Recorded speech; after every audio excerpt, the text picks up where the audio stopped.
Hello, my name is Jinhan Yang. In this oral presentation, my topic is to explain the idea of the absolute in Romantic era and later. So, in my opinion, the idea of the absolutes often refer to ultimate, unchanging truths or concepts that transcended earthly existence. It was used in many different contexts and could have moral or religious connotations. The Romantic era was a period from the late 18th century to the mid-19th century characterized by its emphasis on emotion, individualism, and the awe-inspiring power of nature. Romantic writers often sought to depict or capture these absolute truths in their works. They try to invoke strong emotions or sublime experiences that could transport the viewer, reader, or listener beyond their everyday experiences. Romantic poets like William Wordsworth often use nature as a conduit for these experiences, seeking to capture its beauty, grandeur, and power in their words. They saw nature as an embodiment of the absolute. In the context of a Romantic period, the absolute often took on spiritual or mystical dimension. This was linked to the period's focus on emotion, imagination, and nature. For example, in his preface to lyrical ballads, Wordsworth described poetry as the spontaneous overflow of powerful feelings. These powerful emotions were often seen as a pathway to understanding deeper absolute truths. Similarly, the idea of the sublime was central to Romantic conception of the absolute.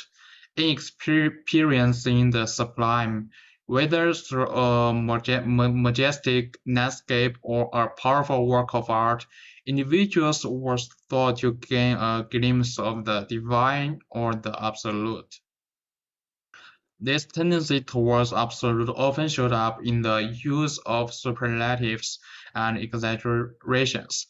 The absolute in Romantic literature was often depicted as something ultimate, extreme, or transcendent.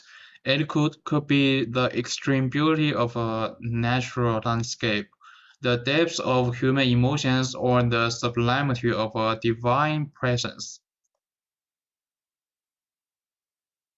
In the later periods, including the Victorian era and modernism, the concept of the absolute was often questioned, subverted, or rejected. The Victorian era saw a more nuanced approach towards absolute, often balancing between skepticism and a desire for certainty. While maintaining some of the romantic sentiments, the Victorians era introduced a more complicated relationship with the ideas of the absolute. On the one hand, there was a continued search for certainty and a belief in the idea of progress, which implies some kind of absolute goal or direction. However, the Victorian era also saw growing skepticism and anxiety about the possibility of knowing or understanding these absolute truths. The increased secularization and profound changes challenge traditional beliefs and values. Writers like Thomas Hardy use their works to critique social norms and question the supposed absolutes of their society. Modernist artists and writers like James Joyce and Virginia Woolf broke away from traditional narrative forms to capture the complexity and subjectivity of human experience.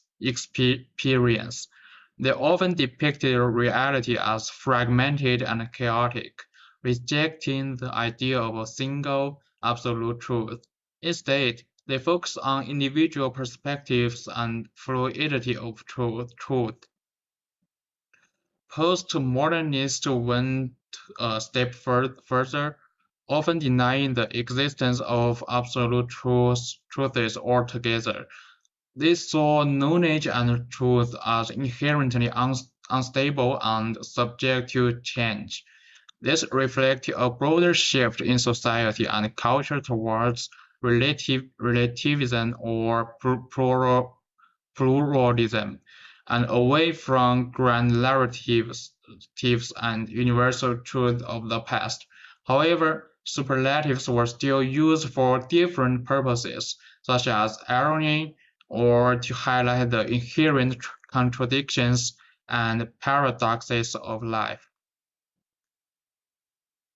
So in conclusion, I think in the use of absolute and superlatives in the Romantic era and after reflects the changing attitudes towards truth, knowledge, and experience.